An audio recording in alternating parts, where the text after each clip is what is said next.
Hello, welcome back to another video. As I said, I have another no ID orchid.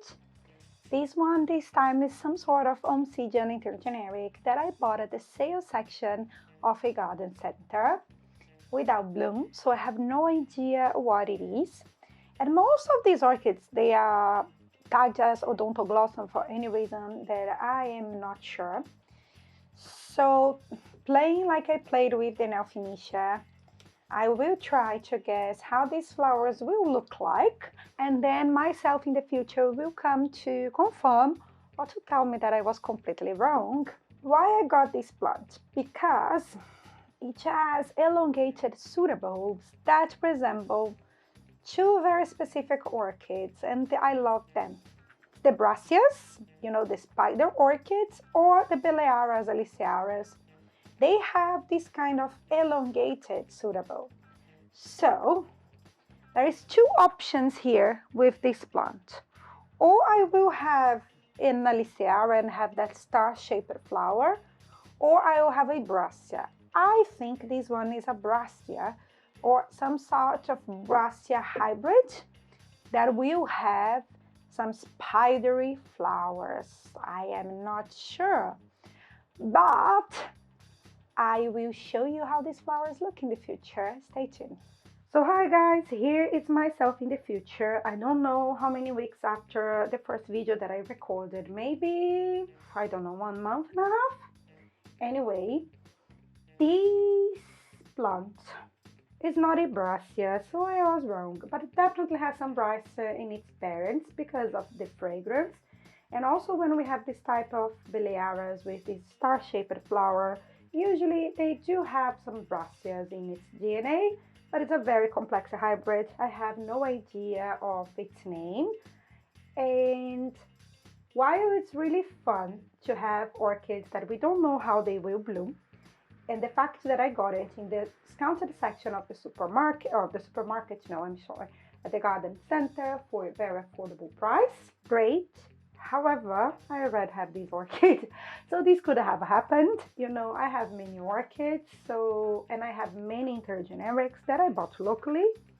And that's the case when each opens its flowers. It's the first time that I bought actually an orchid that's exactly like another one that I already have.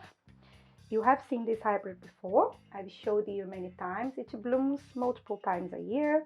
It's a very vigorous and resilient type of intergeneric. It is nice. It puts a nice bloom display. It's not one of my favorites because it lacks some contrast. This yellow here is like a greenish yellow, faded yellow, and I'm not really a huge fan of this color, but I like the plant. I'm not gonna get rid of the old one. I will keep it here. However, this one I have to give to someone else. I don't regret purchasing it. I would love to be something that I have never had before, but it could have happened. That's the risk when we have other plants and we decide to buy something without a flower spike. And in the end, it could have happened. And there we go. That's my surprise plant. However, before I give to someone else, I noticed that I have some grazing on the leaves, and I don't think it is thrips anymore because I don't see any sign of thrips. Could be spider mite. I've been having some issues with some of my orchids, but I will spray it with oil and other sprays that I have. I think it will get rid of the spider mite, but before I'll give it to someone else, I need to make sure my plant's completely clean. So every time that you have plants with pests, don't give to anyone because it can spread the pests to this person's collection. And every time you get new orchids, if you are completely free of pests, it's good to isolate your plant as well before you put inside your collection, because it can spread some pests and we don't want to have to deal with another thrips infestation. We don't want to have to deal with spider mites. So that's the tip that I give to you. I was not isolating new plants because my collection was infested with pests before, but now that I don't have thrips anymore, I am going to be definitely much more careful because I don't want to bring thrips back in again. They are the worst nightmare. But being said, I will spray this plant. I will enjoy while it's blooming, because the other one is not blooming at this moment.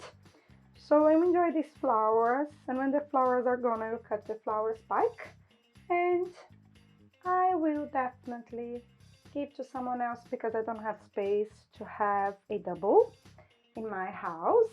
Anyway, it was a very fun experience to discover what I had in here. It could have happened that I had the same plant all over again. I do have some other orchids without stalks that I'm still waiting for them to bloom, and as soon as I see flower spikes I will record what I think they could be and I will let you know. But more than that, I hope you have enjoyed seeing my blooms and seeing that I got completely wrong again. And let me know down below if you have an idea for these orchids. Also, if you buy orchids without stacks, you buy plants that are in the discounted section of the garden center, and you try to save and rescue them, and then maybe, especially for orchids when they are not in bloom, if you have ever discovered that you have already that plant in your collection, I would love to know that some people have done the same. And more than that, if you enjoy this type of content, hit the like button, leave a comment down below.